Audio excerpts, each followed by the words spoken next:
is Jack. He loves to take drugs at festivals. But would he get his drugs tested? Well, he fits the profile. Today, a report has revealed which punters at Canberra's Groove in the Moo festival in April were brave enough to test their dergs. And 45% were 20 and under, with one as young as 15. Most were men. And 70 out of the 83 participants were taking Jack's derg of choice, MDMA. Well, at least they thought they were.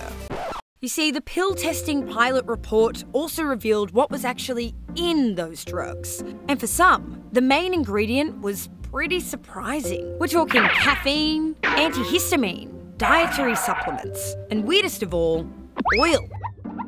And toothpaste.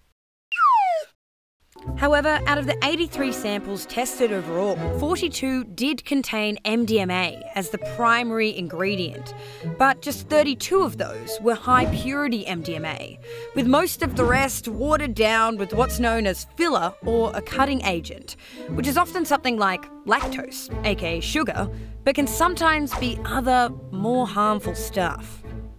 Most alarmingly, one 36-year-old punter who thought he had meth actually had N-ethylpentalone, which was responsible for the hospitalisation of 13 people in New Zealand earlier this year. But instead of throwing it away, he said he would just have less of it.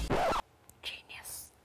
The report has lauded the trial as a success, with more than 40% of people who participated saying they would change their drug behaviour. 5 were reported as throwing away their drugs at the test site. The report is also officially recommending the establishment of a federal pill testing framework, with pill testing at festivals rolled out to all states and territories.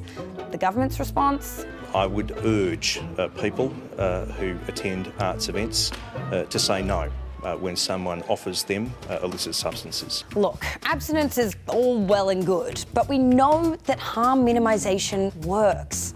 Pill testing has been used for 25 years in a number of countries, and it's driven harmful products out of the black market, placed pressure on manufacturers to stop mixing in weird shit, and changes the behaviour of drug users, with negative results acting as a deterrent. And let's be real, right now, 43% of people 14 and over in Australia have used an illicit drug in their lifetime. I know that I would prefer people like my mate Jack knowing what's in them before making that decision next time.